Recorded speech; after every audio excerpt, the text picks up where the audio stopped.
하나님의 말씀은 누가복음 5장 1절로 11절 하나님의 말씀입니다. 설교의 제목은 해보면 안다입니다. 본문의 하나님의 말씀은 예수님께서 12명의 제자를 택하셨는데 그 중에 첫 번째로 부르신 시몬 베드로를 만났던 게네사렛 호숫가에 있었던 이야기입니다. 예수님께서 한 배를 택하여 오르셨는데 바로 그 배가 베드로의 배였고, 예수님께서 그 배에서 베드로에게 말씀하시고 가르치시고, 그리고는 깊은 데 가서 그물을 던져 고기를 잡으라 이렇게 말씀을 하셨습니다. 예수님께서 그물을 내려 이렇게 말씀하실 때는 딕튜온이라는 단어로 그물들이라는 뜻입니다. 베드로가 예수님께서 말씀을 드리기를, 선생님, 밤이 새도록 수고를 하였으되 얻은 것이 없지만은 말씀에 의지하여 그물을 내리리다 이렇게 말씀을 하는데, 베드로가 말한 그물은 이거는 딕투아라는 단어로 그물 하나를 말합니다. 예수님께서 말씀하실 때에는 너희의 가진 그물들을 다 내려서 고기를 잡으라. 그러면 요한복음 6장 6절 하나님 말씀에는 예수님께서 어떻게 하실 것을 아시고 빌립을 시험하고자 이렇게 말씀하심이었더라 이렇게 써 있습니다.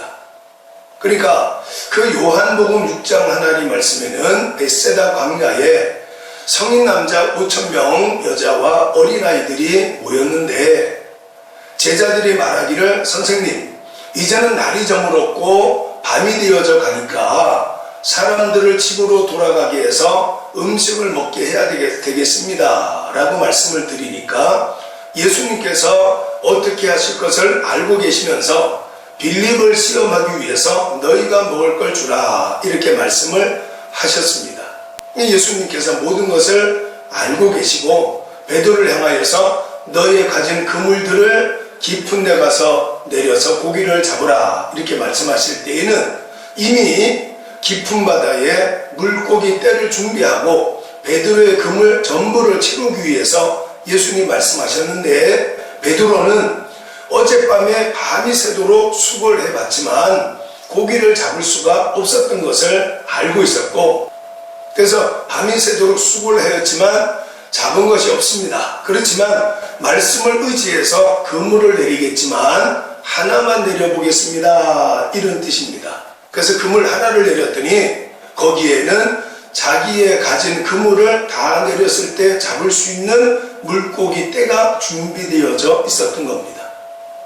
그래서 그물을 잡아 당겨 올리고 2배가 잠길 정도로 많은 물고기를 잡고, 그리고는 예수님 앞에 무릎을 꿇고, 선생님, 내가 주인입니다, 나를 떠나달라고 말씀을 드릴 때, 예수님이 이 땅에 오신 것은 의인을 부르러 온 것이 아니지 않습니까? 죄인을 부르러 왔으니 베드로의 죄를 용서하시고, 그리고는 이제 후로는 네가 사람을 취하게 될 것이다 이 말씀을 하셨습니다. 오늘 본문 하나님 말씀에 밤이 맞도록 수고를 해봤지만 이룬 것이 없습니다. 우리가 살면서 내가 언젠가는 해봐야지 하는 것이 있거든. 한번 해보십시오.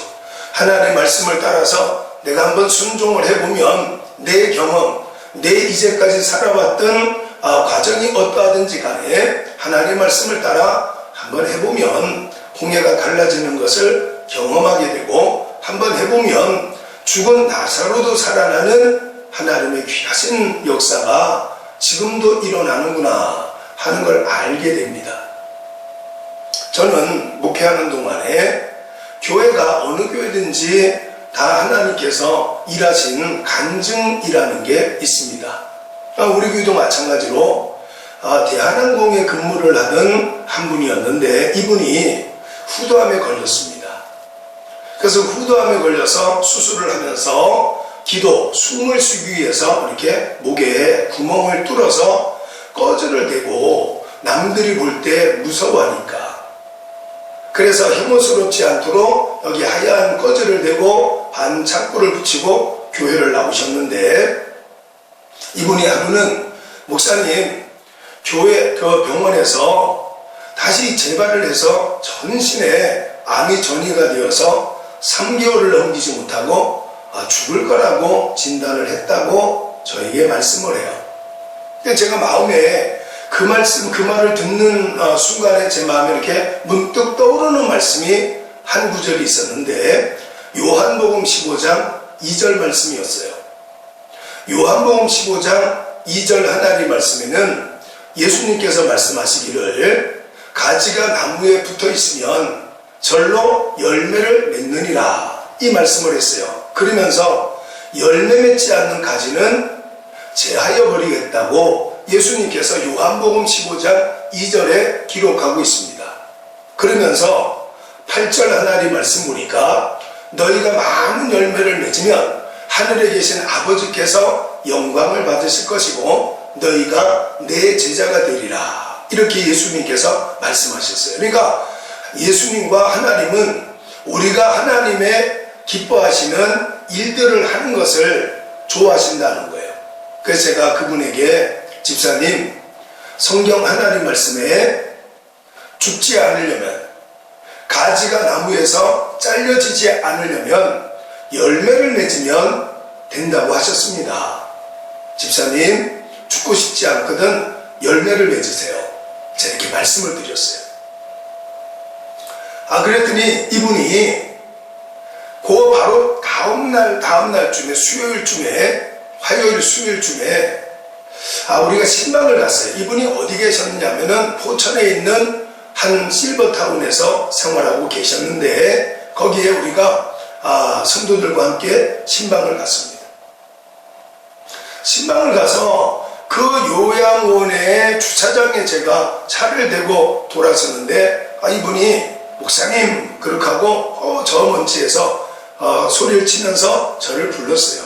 제가 뒤돌아보니까 거기에는 율무리너처럼 아주 잘생긴 30대 남자 청년 한 사람을 데리고 이 집사님이 저를 부르고 있었어요.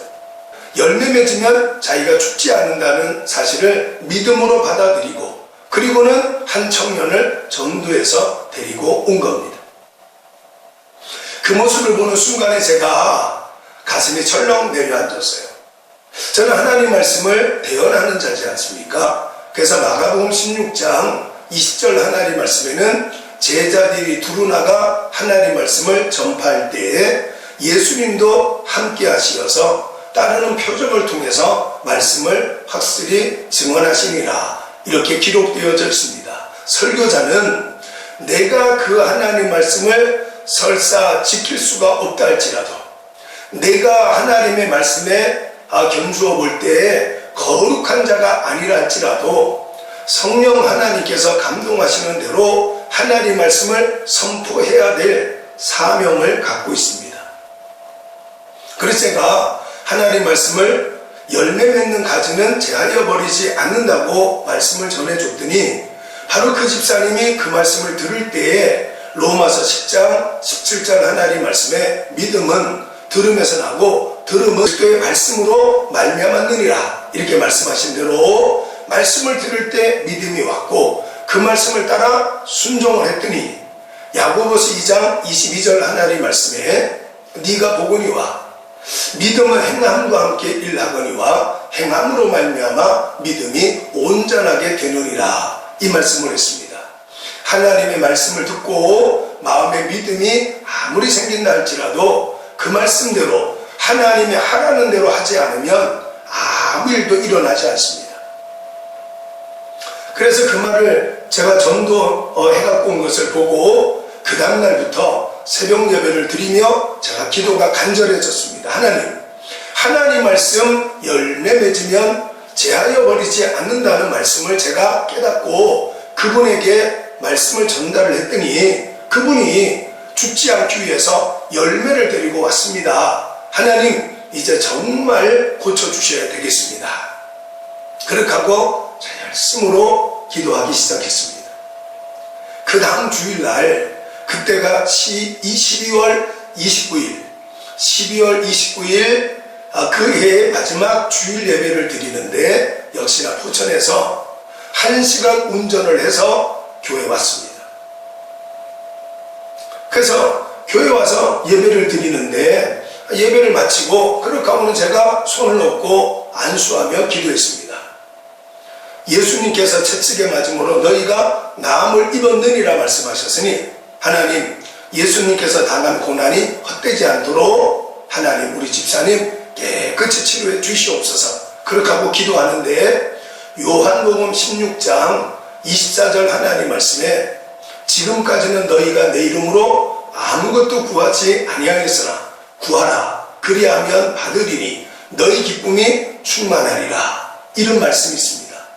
기도하면 하나님께서 응답하시는 기도에는 기쁨이 충만하게 해주신다는 거예요. 그러니까 하나님께서 응답했다는 증거로 마음에 기쁨이 있는데 그 기쁨이 충만한 상태, 마음에 감고 있지 못하고 그것을 바깥으로 나타내야 될 정도의 충만한 기쁨을 주시겠다고 했는데 제가 그분을 위해서 기도하고 나니까 기쁨이 충만했어요.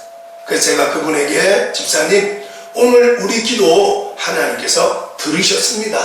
하나님께서 우리 기도를 들으셨습니다. 이렇게 말씀을 드렸어요. 그랬더니 12월 29일 주일날 와서 안수 기도를 하고 그리고는 주의 종을 통해서 또 하나님이 우리 기도를 들으셨다고 그 말을 듣고는 30일 월요일날 다시 그 병원에 찾아가서 주치의에게 전신 진료를 다시 받았어요. 뭐 말할 것도 없지요. 나아버렸어요. 전신에 암이 전이가 되어서 3개월을 넘기지 못하고 죽는다고 진단을 했는데 다시 가서 검진을 받아보니까 완치가 돼버렸어요. 다 나버렸어요. 성경 하나님 말씀에 베드로가 에이 선생님 밤이 새도록 수고를 하였지만 얻은 것이 없어요. 안 돼요. 지금 가서 그물 내려서 고기 잡을 수 없어요.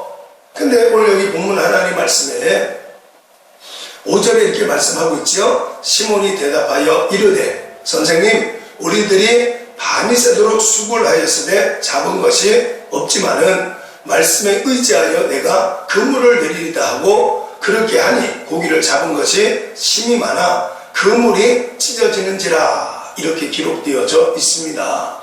성경 하나님 말씀이 그냥 기록되어진 책이라고 생각하면 우리가 하나님을 믿으면서 능력 있게 살 수가 없지 않습니까? 그래서 하나님께서 성경에 많은 이야기들을 기록한 목적은 지금을 살고 있는, 현재 살고 있는 우리에게 본보기가 되도록 하기 위해서 기록한 것이라고 그랬습니다. 샘플.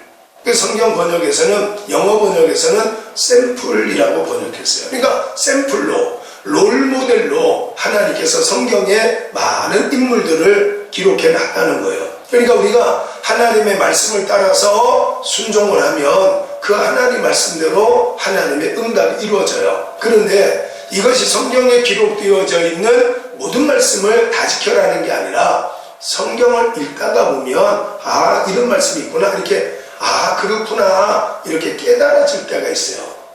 그거를 우리가 헬라어로 레마라고 하는데 그 레마라는 단어는 나들으라고 하시는 말씀이에요. 나들으라고 하시는 하나님의 말씀.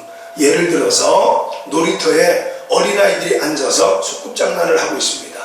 그런데 어느 한 아주머니가 나와서 얘야 밥 먹어라 이렇게 소리를 쳤다고 쳐봐요. 어린아이들이 많이 앉아서 웅성거리고 깔깔거리면서 소꿉장난을 하고 있는데 어느 한 아주머니가 얘야 밥 먹어라 이렇게 소리를 치면 누가 자리에서 일어나서 집으로 돌아가겠습니까? 두말할 것도 없지요. 바로 그 아주머니의 자녀들이 엄마의 소리를 듣고는 일어나서 집으로 가게 되지 않겠습니까? 그래서 요한복음 10장 2절 이하 하나님 말씀에 예수님께서 나는 선한 목자라고 말씀하시면서 나는 내 양들의 소리를 알아들을 뿐 아니라 내 양들도 내 목소리를 알아듣고 나를 따르느니라 이렇게 말씀을 했어요. 성경을 읽다가 보면 이런 말씀이 있었네, 이런 말씀이 있어요. 설교 하나님 말씀을 듣다가 보면 그렇구나, 내가 그 말씀대로 한번 해봐야 되겠다, 이렇게 마음에 깨달음, 또 다른 말로는 감동이 올 때가 있습니다.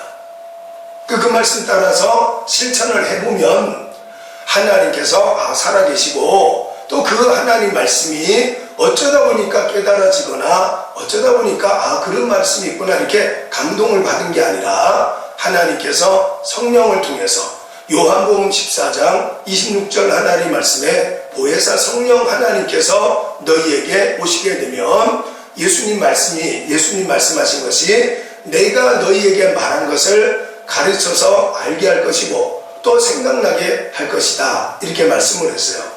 그러니까 성령께서 성령이 생각나게 하시는 대로 실천을 하면 하나님께서 그대로 이루어 주시겠다 하는 말씀입니다. 그러니까 내가 언젠가는 꽃꽂이를 해봐야 되겠네, 그러거든 그걸 지금 하시라, 이 말씀이에요. 내가 언젠가는 그만둬야 되겠네 하는 것이 있거든, 바로 그거를 하나님의 영광을 위해서, 하나님의 뜻이 아니면 그걸 지금 그만두라, 그 말씀입니다. 저는 두고두고 젊었을 때부터 꼭 한번 해보고 싶은 것이 있었는데 지금도 못했고 앞으로도 못할 가능성이 99%입니다. 정말 기회가 있어서 한번 해볼 수만 있다면 너무너무 좋겠는데 못하고 있습니다. 그게 뭐냐면 번지 점프입니다. 번지 점프는 인디언 소년들이 성인이 될 때 그 부족에서 이제는 네가 성인이 됐다 하는 증표로 번지 점프를 뛰게 했다 그럽니다. 높은 곳에서 밧줄을 다리에 묶고 그렇게 하고 뛰어내리는 겁니다. 용기. 그래서 그 부족의 전사가 되어서 전쟁에 나가거나 아니면 부족들의 양식을 위해서 멧돼지를 잡고 그 다음에 사자나 호랑이와 싸울 수 있는 그런 용기를 갖도록 하기 위해서 했던 것이 번지 점프라 그럽니다. 저도 제가 이렇게 용기가 없나, 내가 이렇게 연약한 사람인가, 그래서 그래서 번지 점프를 한번 해봐야 되겠다, 이렇게 다짐은 계속했지만 제가 가지고 있는 책 중에 하나가 바보들은 항상 계획만 한다, 이런 책이 있습니다. 바보들은 늘 계획만 한대요. 실천하지 못하고 그냥 계획만, 언젠가는 한번 해봐야지, 기회가 오면 내가 시대를 잘못 태어났구나, 이런 이야기를 잘 한대요. 그래서 바보들은 항상 계획만 하고 만다, 이런 말이 있습니다. 그래서 그 책에 의하면 저도 바보에 속하는 것 같아요. 용기가 나지 않아요. 번지점프를 뛰려고 하니까 용기가 나지 않아요. 그렇죠? 여러분, 이 본문 하나님 말씀 보니까 베드로는 그럼에도 불구하고 내가 이제까지 살아오면서 경험했던 것도 있고, 바로 지난 밤에 밤새도록 수고를 했지만 물고기 잡은 것이 없지만 그래도 선생님 말씀에 내가 순종해서 고기를 한번 잡아보겠습니다, 이렇게 결단하고 나갈 때에 물고기 떼를 잡고, 그리고는 그 인생이 완전히 바뀌어서 예수님께서 택하신 12명의 사도들 중에서도 첫 번째 사도가 되는 귀한 영광을 얻게 됐습니다. 여러분, 언젠간 내가 해야지 하는 것이 있거든, 지금 하십시오. 내가 하나님 영광을 위해서 언젠가는 이런 행동을 그만해야지 하는 것이 있거든, 그걸 지금 그만두시어서 하나님의 큰 영광이 여러분에게 나타나기를 예수님의 이름으로 여러분들을 축복합니다. 아멘. 내가 원하는 한 가지, 주님의 기쁨이 되는 것.